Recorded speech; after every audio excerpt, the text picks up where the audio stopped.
trying to get out of here before 2:30, and everything's gone quite well. What time is it now? 1:40. Yeah, we're ahead of schedule. That you can do a 30-minute show in an hour. 45 minutes, really. 30 seconds out. You got slave labor.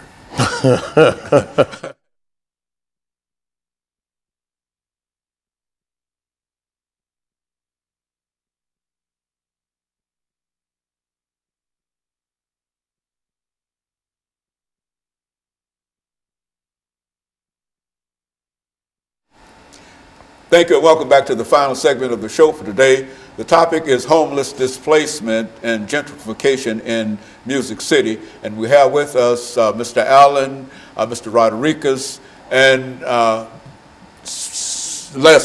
Lester. And so we have all three of you with us during the final 10 minutes that we have here. Let's start off, Mr. Allen, by talking about this issue of gentrification and the impact that it has on Nashville itself, and then you'll have 3 minutes and you'll have 3 minutes.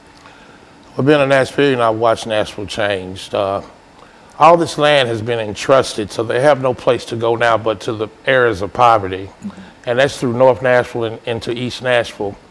And about 4 weeks ago on NPR, they said that they're doing gentrification in North Nashville, East Nashville, West Nashville, and South Nashville all at the same time. No other city is doing that, even though there's gentrification going on in other cities. If you go into Salem Town, which is connected to Germantown, it looks the same now. And these people, if they didn't want to sell, they have a law called eminent domain, so they will take it. North Nashville, they are building all kind of condominiums up and down Jefferson Street. They were getting ready to try to put a police station there, and they're taking it one step at a time. When the Sufferdale new baseball stadium, that kicked off the whole ball game right there, because all you have to do is cross over Jefferson and you go into Germantown. And we see it, and it's like the preachers aren't preaching about it or talking about it, and the people act like they don't understand what's going on.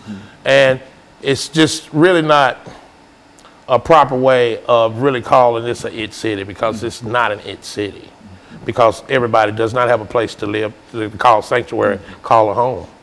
And so what we're saying, Mr. Rodriguez, in a real sense, that while we might talk about gentrification, this really has an impact upon the lives of folks who are in those areas. And I would imagine one of the solutions might be is to provide some kind of housing for the folks who are displaced. Is that what we're saying here? Yeah, well, we need to find some way to prevent the destruction of affordable housing. And one reason is because it affects African American communities in particular very hard, and that's one reason why after 1980. African Americans have been disproportionately homeless. Before 1980, that wasn't really the case. So I think gentrification has something to do with that. So that no matter how old the structure might be, when you remove the structure, the house itself, no matter what the conditions might have been in that house, the people still had a place to go. And when you remove the house, the people no longer have a place to go, and they are literally homeless. I guess this is what we talk about, the destruction of the homeless population. Is that what we're talking about? Yeah, it used to be a lot more common to have single room occupancy homes, different, like really lower quality homes. While not ideal, they were still something. But as urban renewal has really taken flight, that kind of housing has been destroyed in a lot of cities. Well, Mr. Lester, in view of the fact that everywhere you look, you see some kind of skyscraper going up in Nashville, which is to say that we have the ingenuity to build as many of these things as we possibly can and as fast as we possibly can. Cannot there be some kind of agreement that we can develop at least one or two of these large structures, homeless kind of structures that will allow for some of the individuals who are made absolutely homeless to have a place to lay their heads at night?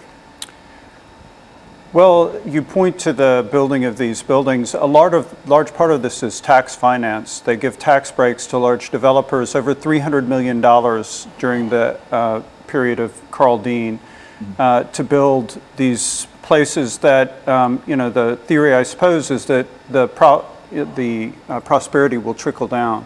Unfortunately, it really has not trickled down. Poverty has increased dramatically in Nashville. It's, as I said, 1 in 5 now, including 35,000 children. And yes, there should be money available to build affordable housing. Now, we're not so interested in seeing it concentrate. I work with NOAA's Affordable Housing Task Force as well as A Voice. And we don't really want to see it concentrated in large projects, but units spread throughout the city so as that to break up the concentrated poverty. But also money can be provided to rehabilitate housing that is falling apart or that people are in danger of losing. The problem is the mayor has conceived of it as a relatively small problem. She's pledged $10 million this year and potentially more without a permanent source of funding. That's the amount we gave to the zoo in the past couple of years. The zoo has a capital campaign of $160 million, largely for an African savanna exhibit. We feel like the city should have a larger capital campaign for people who are either homeless or who are in danger of falling into homelessness. And so it's unimaginable, to me at least, that the city can't find a dedicated source of funding for the Barnes Affordable Housing Trust Fund to actually preserve and create new affordable housing. We believe 20,000 units are what's needed now. There are 14,000 people waiting for vouchers. And these are people, families, people with children, people that are citizens, taxpayers who've lived here for a long time that desperately need some assistance. Mr. Rodriguez, in view of the fact that you have some knowledge in terms of what's going on nationally in reference to the homeless population, what city do you believe, or what state do you believe is doing the best in terms of trying to deal with the problems that we're talking about here today? I mean, what state or city do you know that we can say that this is perhaps the best that they can do in reference to the homeless population dealing with this issue? Yeah, well, I would say New York City has had the most experience. There are probably other cities that maybe have been a little more experimental and maybe have more successful policies. I know Hennepin County, Minnesota, for example, has been talked about a lot. But New York City has been at this for a long time. So that's typically where researchers and policymakers tend to go if they want ideas for policy. Well, now, Mr. Lester, do you think that the kind of money that we spend on other issues outside of the homeless population, do you think that some of that money might be directed toward dealing with smaller units, not necessarily congregating everybody in one building, but dealing with smaller units over a widespread area? Yes, I think that would be definitely the preferred solution. The mayor's targeted some really good things towards providing more money for schools and the like, but I don't think she recognizes the severity of the problem and of the need for affordable and workforce housing. Over half the population of Nashville, the workers of Nashville, make less than $29,000 a year. And over half the renters are cost burdened. They can't really afford the housing that they're living in, which puts them in danger all the time of becoming, ending up on the street. That's exactly right. And so in a real sense, we've got a real issue here, but it's an issue that perhaps it can be solved by money. Money might not solve everything, but do you think that we can solve some of these issues by more money? I think so. That's one thing that it's going to take is money to change the policy, and then we forget about the large population that is incarcerated that have mental illness, and they don't need to be locked up, but one day they're going to be free, and they're not going to have a home.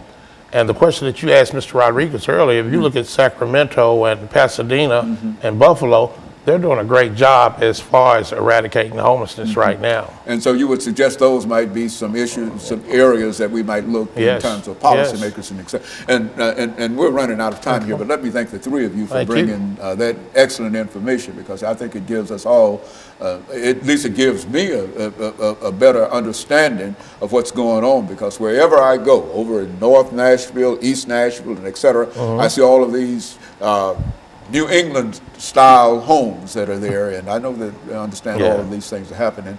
And so let me thank you, and let me encourage our audience to tune in again next week for another informative edition of Comments. Thank you, and